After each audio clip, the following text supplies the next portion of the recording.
ಸಚಿವ ಸತೀಶ್ ಜಾರಕಿಹೊಳಿ ಜಿಲ್ಲೆಯಲ್ಲಿ ಕಳಪೆ ಕಾಮಗಾರಿ, ಪಿಡಬ್ಲ್ಯೂಡಿ ಅಧಿಕಾರಿಗಳ ವಿರುದ್ಧ ಆಕ್ರೋಶ. ಕಾಮಗಾರಿ ಮುಗಿಯುವ ಮೊದಲೇ ಬಿರುಕು ಬಿಟ್ಟ ಚರಂಡಿ. ಬೆಳಗಾವಿಯ ಅಂಜಂ ನಗರದಲ್ಲಿ ಬಯಲಾದ ಅಧ್ವಾನ. ಸಾರ್ವಜನಿಕರ ಪ್ರತಿಭಟನೆಗೆ ಮಣಿದ ಅಧಿಕಾರಿಗಳು. ಕಳಪೆ ಭಾಗ ತೆರವುಗೊಳಿಸಲು ಎಂಜಿನಿಯರ್ ಸೂಚನೆ. ಸರ್ಕಾರಿ ಹಣ ಪೋಲು ಮಾಡುತ್ತಿರುವ ಗುತ್ತಿಗೆದಾರರು ಕಾಮಗಾರಿ ವೇಳೆ ಎಲ್ಲಿ ಹೋಗಿದ್ರು ಎಡಬ್ಲ್ಯೂ. ಅಂಜಂ ನಗರದಿಂದ ವೈಭವ್ ನಗರದವರೆಗೆ ಅಧ್ವಾನ ಕಾಣುತ್ತಾ ಇರುವಂತದ್ದು. ಉಸ್ತುವಾರಿ ಸಚಿವರ ತವರು ಜಿಲ್ಲೆಯಲ್ಲಿ ಕಾಮಗಾರಿ ಕಳಪೆ. ಸಚಿವ ಸತೀಶ್ ಜಾರಕಿಹೊಳಿ ಅವರ ಜಿಲ್ಲೆಯಲ್ಲಿ ಕಳಪೆ ಕಾಮಗಾರಿಯ ಆರೋಪ ಕೇಳಿ ಬಂದಿರುವಂತದ್ದು. ಏನು ಪಿಡಬ್ಲ್ಯೂಡಿ ಅಧಿಕಾರಿಗಳ ವಿರುದ್ಧ ಆಕ್ರೋಶವನ್ನ ಹೊರಹಾಕ್ತಾ ಇದ್ದಾರೆ. ಕಾಮಗಾರಿ ಮುಗಿಯುವ ಮೊದಲೇ ಚರಂಡಿಗಳು ಬಿರುಕು ಬಿಟ್ಟಿವೆ ಅನ್ನೋ ಆರೋಪ ಇಲ್ಲಿ ಕೇಳಿ ಬಂದಿರುವಂತದ್ದು. ಬೆಳಗಾವಿ ಜಿಲ್ಲೆಯ ಪಿಡಬ್ಲ್ಯೂಡಿ ಕಾಮಗಾರಿಯ ಅಧ್ವಾನ. ಸಚಿವ ಸತೀಶ್ ಜಾರಕಿಹೊಳಿ ತವರು ಜಿಲ್ಲೆಯಲ್ಲಿ ಕಳಪೆ ಕೆಲಸದ ಆಟ ನಡೀತಾ ಇದೆ. ರಾಜ್ಯದ ಲೋಕೋಪಯೋಗಿ ಸಚಿವ ಹಾಗೂ ಜಿಲ್ಲಾ ಉಸ್ತುವಾರಿ ಸಚಿವ ಸತೀಶ್ ಜಾರಕಿಹೊಳಿ ಅವರ ತವರು ಜಿಲ್ಲೆಯಲ್ಲೇ ಪಿಡಬ್ಲ್ಯೂಡಿ ಇಲಾಖೆಯ ಅಧಿಕಾರಿಗಳು ಮತ್ತು ಗುತ್ತಿಗೆದಾರರ ನಿರ್ಲಕ್ಷ್ಯಕ್ಕೆ ಕಳಪೆ ಕಾಮಗಾರಿ ಸಾಕ್ಷಿಯಾಗ್ತಾ ಇದೆ. ವೇಗವಾಗಿ ಬೆಳೀತಾ ಇರೋ ಬೆಳಗಾವಿ ಮಹಾನಗರದಲ್ಲಿ ನಡೀತಾ ಇರೋ ಚರಂಡಿ ಕಾಮಗಾರಿಗಳು ಗುಣಮಟ್ಟವಿಲ್ಲದೆ ಬಿರುಕು ಬಿಡ್ತಾ ಇರೋದು ಸಾರ್ವಜನಿಕರ ಆಕ್ರೋಶಕ್ಕೆ ಕಾರಣವಾಗಿದೆ.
ಈ ಬಗ್ಗೆ ಮತ್ತಷ್ಟು ಮಾಹಿತಿ ನೀಡಲು ಸ್ಥಳೀಯ ವರದಿಗಾರರಾದಂತಹ ನಾಗನಗೌಡ ಪಾಟೀಲ್ ಅವರು ದೂರವಾಣಿ ಸಂಪರ್ಕದಲ್ಲಿದ್ದಾರೆ.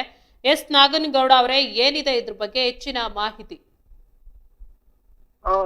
ಏನು ಬೆಳಗಾವಿಯ ನಗರದಲ್ಲಿ ನಡೀತಾ ಇರುವಂತ ಪಿಡಬ್ಲ್ಯೂಡಿ ಇಲಾಖೆಯಿಂದ ಕಾಮಗಾರಿಗಳು ಕೂಡ ಕಳಪೆ ಗುಣಮಟ್ಟ ಆಗಿ ಕಾಮಗಾರಿ ಮಾಡ್ತಾ ಇದಾರೆ ಅಂತೇಳಿ ಸ್ಥಳೀಯರೇನು ದೂರು ಕೊಟ್ಟಿದ್ರು.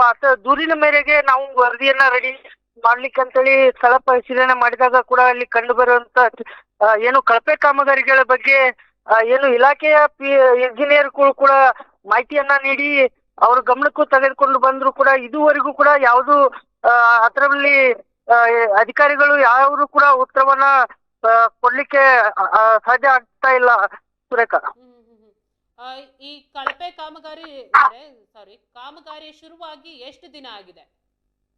ಇದು ಸುಮಾರು ಒಂದು 3-4 ತಿಂಗಳಿಂದ ಕಾಮಗಾರಿ ಮಾಡ್ತಾ ಇದ್ದಾರೆ. ಏನು ಅಜಂ ನಗರ್ ಸರ್ಕಲ್ ದಿಂದ ಏನು ನೇರವಾಗಿ ವೈಭವ್ ನಗರದವರೆಗೂ ಸೈಡ್ ಅಲ್ಲಿ ಇರತಕ್ಕಂತ ಚರಂಡಿ ಕಾಮಗಾರಿಯನ್ನ ಮಾಡ್ತಾ ಇರುವಂತದ್ದು. ಅಲ್ಲಿ ನಮಗೆ ಇರುವಂತ ಮಾಹಿತಿ ಪ್ರಕಾರ ಏನು ಸಬ್ ಕಾಂಟ್ರಾಕ್ಟರ್ ಅಂದ್ರೆ ಏನು ಗುತ್ತಿಗೆದಾರ ಏನಿದ್ದಾನೆ ಆ ಗುತ್ತಿಗೆದಾರನ ಹೆಸರ ಮೇಲೆ ಗುತ್ತಿಗೆ ಕೆಲಸ ಮಾಡ್ಬೇಕಾದಂತವನು ಅವನು ಬೇರೆ ಇನ್ಯಾವುದೋ ಒಂದು ಮೇಸ್ತ್ರಿಗಳಿಗೆ ಕೊಟ್ಟು ಕೆಲಸ ಮಾಡಿಸ್ತಾ ಇದ್ದಾನೆ ಅಂತೇಳಿ ಸ್ಥಳೀಯರು ಹೇಳಿದಿರುವಂತದ್ದು. ಇದನ್ನೆಲ್ಲ ನಾವು ಇಟ್ಕೊಂಡು ಇಲಾಖೆಯ ಪಿಡಬ್ಲ್ಯೂಡಿ ಎಕ್ಸಿಕ್ಯೂಟಿವ್ ಇಂಜಿನಿಯರ್ ಕೋಲ್ಕರ್ ಅವರಿಗೆ ವಿಷಯನ್ನ ಮುಟ್ಟಿಸಿದಾಗ ಅವರು ಕೂಡ ಸ್ಥಳಕ್ಕೆ ಬರ್ತಾರೆ. ಅವ್ರಿಗೆ ಬಂದು ಕೂಡ ಅವರು ಹೇಳ್ತಾರೆ, ಇಲ್ಲ ಈ ಪೋರ್ಷನ್ ಅನ್ನ ತೆಗೆದು ಬೇರೆ ಅದನ್ನ ಮಾಡಿಸ್ತೀನಿ ಅನ್ನುವಂತ ಮಾತನ್ನು ಕೂಡ ಅವರು ಹೇಳಿರುವಂತದ್ದು. ಇಲ್ಲಿ ಸಂಪೂರ್ಣವಾಗಿ ಗುತ್ತಿಗೆದಾರರ ಮೇಲೆ ಆರೋಪ ಮಾಡ್ತಾ ಇದ್ದಾರೆ ಸ್ಥಳೀಯರು.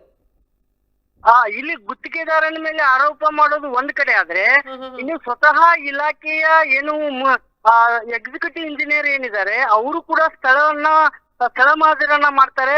ಅವ್ರು ಹೇಳೋದು ಏನಂತಂದ್ರೆ, ಇಲ್ಲ ಈ ಏನು ಕೆಲ ಈ ಕಡೆ ಪೋರ್ಷನ್ ಏನಿದೆ ಹ್ಮ್. ಆ ವಿಭಾಗದಲ್ಲಿರುವಂತದನ್ನ ನಮ್ಮ ಗಮನಕ್ಕಿಲ್ದಾಗೆ ಅವರು ಕಾಮಗಾರಿಯನ್ನ ಮಾಡಿದ್ದಾರೆ. ಹಾಗಾಗಿ ನಮ್ಮ ಗಮನಕ್ಕಿಲ್ದಂತ ಕಾಮಗಾರಿ ಅಷ್ಟೇ ನಾವು ತೆರವುಗೊಳಿಸ್ತೀವಿ ಅಂತ ಹೇಳಿದ್ದಾರೆ.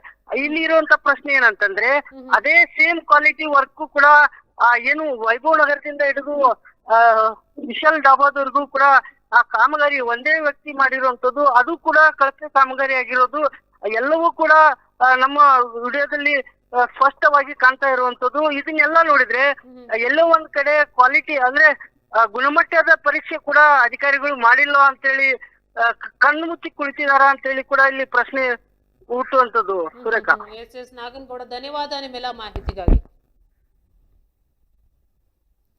ಎಸ್, ವರದಿಗಾರರಿಗೆ ಸಿಕ್ಕಿರುವ ಮಾಹಿತಿಯ ಪ್ರಕಾರ ಇಲ್ಲಿ AEE ಅವ್ರಿಗೆ ಏನು ಮಾಹಿತಿಯನ್ನ ಕೊಟ್ಟಂತ ಸಂದರ್ಭದಲ್ಲಿ ಅವರು ಇದು ನಮ್ಮ ಗಮನಕ್ಕೆ ಬರದೆ ನಡೆದಿರೋ ಕಾಮಗಾರಿ ಅಂತ ಹೇಳ್ತಿದ್ದಾರೆ.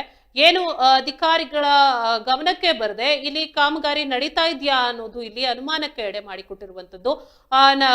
ಅಂಜಮ್ ನಗರದಿಂದ ವೈಭವ್ ನಗರದವರೆಗೆ ನಡೀತಾ ಇರೋ ಚರಂಡಿ ನಿರ್ಮಾಣ ಕಾಮಗಾರಿಯಲ್ಲಿ ಸಂಪೂರ್ಣ ಕಳಪೆ ಆಗಿದೆ ಅನ್ನೋ ಆರೋಪ ಇಲ್ಲಿ ಕೇಳಿ ಬಂದಿರುವಂತದ್ದು.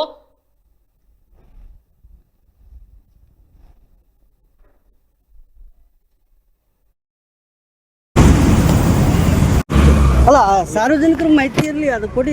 ನಾವು ರೈಟಿಂಗ್ ಅಲ್ಲೇ ಕೊಡ್ಬೇಕಂತಿಲ್ಲ. ನಾನು ವರದಿ ಮಾಡ್ತೀನಿ, ವರದಿ ಮಾಡಿದ ಮೇಲೆ ನೀವು ಮಾಹಿತಿ ಕೊಡಿ. ವರದಿ ಮಾಡಾಕ ನಾವ್ ಯಾರು ಬೇಡ ಅನ್ಲಕ್ಕಾಗಲ್ಲ. ಅದು ನಿಮ್ ಧರ್ಮ, ನೀವು ಮಾಡ್ರಿ. ನಮ್ ಧರ್ಮ ನೀವು ಯಾರು ಕೇಳಿದ್ರ ಅಂತ ನಮ್ಗೆ ಇನ್ಫಾರ್ಮೇಶನ್ ಬೇಕಾಗ್ತೈತಿ, ನೀವು ಕೊಡ್ರಿ.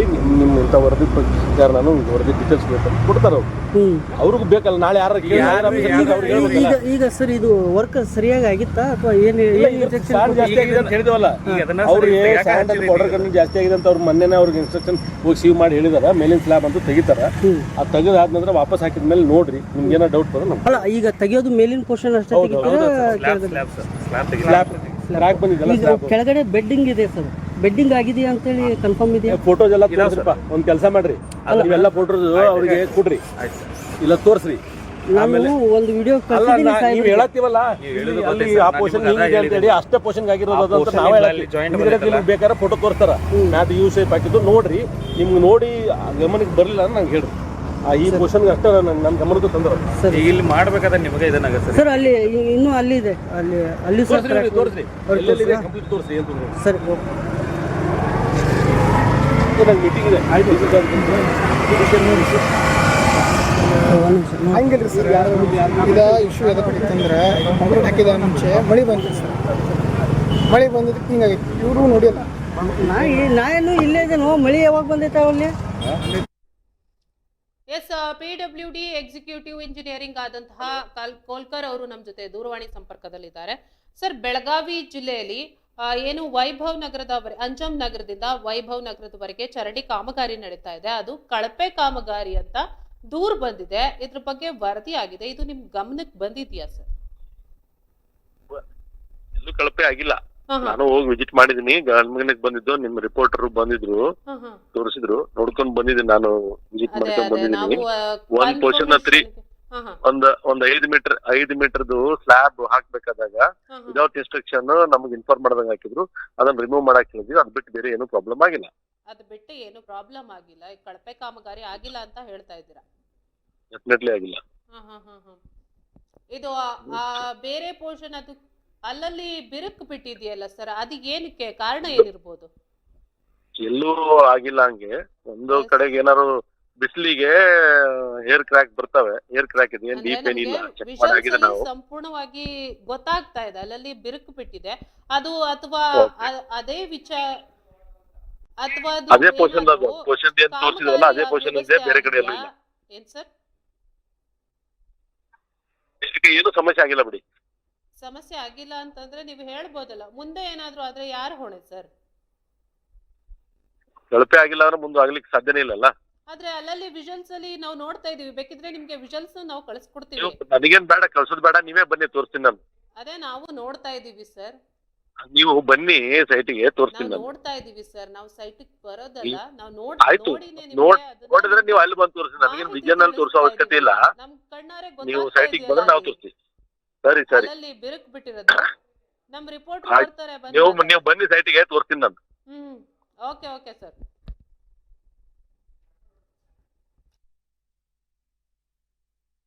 ಎಸ್, ಇಲ್ಲಿ ಏನು PWD ಅಧಿಕಾರಿ ಆದಂತಹ ಎಕ್ಸಿಕ್ಯೂಟಿವ್ ಇಂಜಿನಿಯರಿಂಗ್ ಆದಂತಹ ಅಧಿಕಾರಿ ಏನ್ ಹೇಳ್ತಿದ್ದಾರೆ ಅಂದ್ರೆ, ನೀವು ಸೈಟಿಗೆ ಬಂದು ನೋಡಿ, ಅಲ್ಲಿ ನಾನು ತೋರಿಸ್ತೀನಿ ಅಂತ ಹೇಳ್ತಿದ್ದಾರೆ. ನಾವು ಸೈಟಿಗೆ ಬಂದು ನೋಡೋದೇನಿದೆ ಸ್ವಾಮಿ, ಅಲ್ಲೇ ನಮ್ಗೆ ವಿಜುವಲ್ಸ್ ಅಲ್ಲಿ ಕರೆಕ್ಟ್ ಆಗಿ ಗೊತ್ತಾಗ್ತಾ ಇದೆಯಲ್ಲ. ವರದಿಗಾರರು ನಮ್ಗೆ ಮಾಹಿತಿ ಕೊಡದೆ ನಾವು ಸುಮ್ನೆ ಸುದ್ದಿ ಮಾಡಲ್ಲ ಅಲ್ವಾ.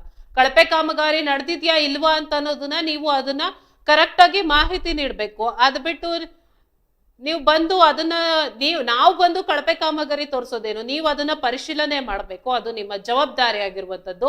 ಏನು ಹೀಗೆ ಹೇಳಿ ಅವರು ಬನ್ನಿ ನಾವು ಕಳಪೆ ಕಾಮಗಾರಿ ಆಗಿದ್ಯಾ ಇಲ್ವಾ ತೋರಿಸ್ತೀವಿ ಅಂತ ಹೇಳಿ ಕಾಲನ್ನ ಕಟ್ ಮಾಡ್ತಾ ಇರುವಂತದ್ದು. ಇಲ್ಲೇ ಗೊತ್ತಾಗ್ತಾ ಇದೆ ನೀವು ಎಷ್ಟರ ಮಟ್ಟಿಗೆ ನೀವು ನಿಮ್ಮ ಕಾರ್ಯವನ್ನ ನಿರ್ವಹಿಸ್ತಾ ಇದ್ದೀರಾ ಅಂತ, ಅಥವಾ ನಿಜಕ್ಕೂ ನಿಮ್ ಗಮನಕ್ಕೆ ಬಂದಿದ್ಯಾ ಅಥವಾ ನಿಮ್ ಗಮನಕ್ಕೆ ಬರದೇ ಈ ರೀತಿ ಆಗಿದ್ಯಾ ಗೊತ್ತಿಲ್ಲ. ಏನದು ಬೇರೆ ಇನ್ನೊಂದು ಪೋರ್ಷನ್ ಇದೆ ಅದನ್ನ ಕ್ಲಿಯರ್ ಮಾಡಿಸ್ತೀವಿ ಅಂತ ಹೇಳ್ತಾ ಇದ್ದೀರಾ. ಇಷ್ಟು ದಿನ ನಿಮ್ ಗಮನಕ್ಕೆ ಬಂದಿರ್ಲಿಲ್ವಾ? ಅಥವಾ ಪಾದಚಾರಿಗಳು ಓಡಾಡುವಂತ ಸಂದರ್ಭದಲ್ಲಿ ಹೆಚ್ಚು ಕಡಿಮೆ ಆದ್ರೆ ನೀವು ಅದಕ್ಕೆ ಹೊಣೆಗಾರರಾಗ್ತೀರಾ? ಇಲ್ಲ ಅಲ್ವಾ. ನೀವೇನ ಆ ದಾರಿಯಲ್ಲಿ ಓಡಾಡಲ್ಲ ಬಿಡಿ, ನೀವು ಆರಾಮಾಗಿ ನಿಮ್ಮ ಕಾರ್ಗಳಲ್ಲಿ ಓಡಾಡ್ತಾ ಇರ್ತೀರಾ. ಪಾದಚಾರಿಗಳು ಓಡಾಡುವಂತ ಸಮಯದಲ್ಲಿ ಏನಾದ್ರೂ ಅನಾಹುತ ಆದ್ರೆ ಯಾರ ಹೊಣೆ? ನೀವೇನಾದ್ರೂ ಅವರ ಕುಟುಂಬದ ಜವಾಬ್ದಾರಿ ಹೊರ್ತೀರಾ ಅಥವಾ ಅವರಿಗೆ ನೀವೇನಾದ್ರೂ ಪರಿಹಾರ ಕೊಡ್ತೀರಾ? ಈ ರೀತಿಯಾದಂತ ಒಂದು ನಿರ್ಲಕ್ಷ್ಯತನದ ಮಾತನ್ನ ಹೇಳೋ ಹಾಗಿಲ್ಲ. ಅಧಿಕಾರಿಗಳಾದಂಥವ್ರು ನಾವು ಅದನ್ನ ಪರಿಹಾರ ಮಾಡ್ತೀವಿ ಅಥವಾ ಒಂದು ಸೂಕ್ತವಾದ ವ್ಯವಸ್ಥೆಯನ್ನ ಕಲ್ಪಿಸ್ಕೊಡ್ತೀವಿ ಅಂತ ಹೇಳ್ಬೇಕೆ ಹೊರತು ನೀವು ಬನ್ನಿ ನಾವು ಅದನ್ನ ತೋರಿಸ್ತೀವಿ ಅಂತ ಹೇಳೋದಲ್ಲ. ನಾವು ಕ್ಲಿಯರ್ ಕಟ್ ಆಗಿ ನೋಡಿದೀವಿ ಅಲ್ಲಿ ಏನಾಗ್ತಾ ಇದೆ ಅಂತ. ಅದು ತಾಂತ್ರಿಕ ದೋಷನ ಅಥವಾ ಬೇರೆ ಏನಾದ್ರೂ ಆಗಿದೆಯಾ ಅನ್ನೋದನ್ನ ನೀವು ಪರಿಶೀಲನೆ ಮಾಡಿ ಆದಷ್ಟು ಬೇಗ ಅದನ್ನ ಸರಿಪಡಿಸಿ. ಡೌನು ಆ ಪಾಯಿಂಟು ಮತ್ತು ಅಲ್ಲಿ ಮುಂದೆ ಏನು ಜಂಕ್ಷನ್ ಬರ್ತೀವಲ್ಲ ಆ ಪಾಯಿಂಟ್ ಎರಡು ಲೆವೆಲ್ ತೆಗೆದು ಡಿಫ್ರೆನ್ಸೇಷನ್ ಬರುತ್ತೆ. ಮತ್ತು ಇಲ್ಲಿ ಎಕ್ಸ್ಪ್ರೆಷನ್ ಮಾಡಿ ನೀರು ಮೇಲೆ ಬರ್ತದೆ. ಮೊದಲು ಲೆವೆಲ್ ತೆಗೆದು ನನಗೆ ಕೊಡ್ರಿ. ಮುಂದಿನ ಏನೈತಲ್ಲ ಸ್ಟಾಪ್ ಮಾಡ್ಬೋದು. ಈ ಕಡೆ ಮಾಡೋದು ಇಲ್ಲ. ಅದು ಲೆವೆಲ್ ತೆಗೆದಾದ್ಕೊಂಡು ಏನು ಬೆಟ್ ಹಾಕ್ತಿರಲ್ಲ, ಬೆಟ್ ಹಾಕಿದ ಮೇಲೆ ಇದನ್ನು ರಿಮೂವ್ ಮಾಡಿ. ಸರ್ ನಮ್ಗೆ ಡೌಟ್ ಐತಿ, ವರ್ಕ್ ಸ್ಟಾಪ್ ಮಾಡಿ ಸರ್. ವರ್ಕ್ ಸ್ಟಾಪ್ ಐತಿ ಸರ್. ಅವ್ರಿಗೆ ನಾವು ಏನೈತಿ ಮುಂದಿನ ಲೆವೆಲ್ ತೆಗೋಕ್ಕಾಗತ್ತೆ ನಾವು. ಯಾಕಂತಂದ್ರೆ ಅಲ್ಲಿ ಏನೈತಿ ಒಂದು ಡೌನ್ ಕೊಡ್ಬೇಕಾಗೈತಿ ಲೆವೆಲ್. ಅದಕ್ಕೆ ಹೇಳತ್ತೀನಿ ನಾನು, ವರ್ಕ್ ಲೆವೆಲ್ ತೊಗೊಂಡು ಅದ್ರ ಲೆವೆಲ್ ತಗೋ, ಅಲ್ಲಿಂದ ಮುಂದೆ ಲೆವೆಲ್ ತಗೊಂಡು ನನಗೆ ರಿಪೋರ್ಟ್ ಮಾಡು. ಅದು ಎಷ್ಟು ಬೆಟ್ ಹಾಕಿ ನೋಡ್ಕೊಂಡಿಲ್ಲ ಆಮೇಲೆ ಇದನ್ನ ಅಲ್ಲ. ಒಂದು ನಿಮಿಷ, ಈಗ ನಮ್ಮ ಸರ್ಕಾರಿ ಇಂಜಿನಿಯರು ಅವರು ಕಮ್ಯುನಿಕೇಶನ್ ಇರಲ್ವಾ? ನೀವು ಕಾಂಟ್ರಾಕ್ಟ್ ಅಲ್ಲ, ಇವ್ರದ್ದು ಜೋಡಿ ಏನಿರುತ್ತೆ ಸರ್, ಇವರು ಲೇಬರ್ಗಳು ಇವ್ರ ಜೋಡಿ ಒಂದು ನಿಮಿಷ ರೀ. ನಾವು ಇವ್ರನ್ನ ಮಾತಾಡ್ಸ್ಲಿಲ್ಲ ಅಂದ್ರೆ ಇವ್ರು ಹಾಕೊಂತ ಹೋಗ್ಬಿಡ್ತಾರ. ನಾಳೆ ಯಾರನ್ನ ಕೇಳೋನ್ರಿ ಸರ್? ನಾವು ಇನ್ಸ್ಟ್ರಕ್ಷನ್ಸ್ ಕೊಟ್ಟಿವಿ, ಮುಂದಿನ ಫರ್ದರ್ ಕೆಲಸ ಇಲ್ಲ. ಕಾಂಟ್ರಾಕ್ಟರ್ ಕಡೆ ಕೊಡ್ತಾರೆ. ಕಾಂಟ್ರಾಕ್ಟರ್ ನಾವು ಫರ್ದರ್ ಕೆಲಸ ಇಲ್ಲ ಅಂತ ನಾವೇ ಹೇಳಕತ್ತೀವಿ. ಮುಂದಿನ ಕೆಲಸ ನಾವು ಮಾಡಕ್ ಕೊಡುದಿಲ್ಲ. ಲೆವೆಲ್ ತೆಗೆದು ಹೇಳೋ ಮಟ್ಟ ಇಲ್ಲ. ಈಗ ಆಲ್ರೆಡಿ ಈಗ ಟೋಟಲ್ ನಾವು ಸಚಿವರ ಹತ್ರನೂ ನಾವು ಮತ್ತೆ ಡಿಸ್ಕಸ್ ಮಾಡ್ತೀವಿ. ಆದ್ರೆ ನಾನೇನು ಹೇಳೋದು, ಇದು ಬಿಲ್ಲು ಟೋಟಲ್ ಕಾಮಗಾರಿ ಕಳಪೆ ಕಾಮಗಾರಿ ಸರ್. ಇದು ಮೇಲಿಂದ ಏನೈತಲ್ಲ ಸರ್, ವಿದೌಟ್ ನಮಗೆ ಇನ್ಸ್ಟ್ರಕ್ಷನ್ಸ್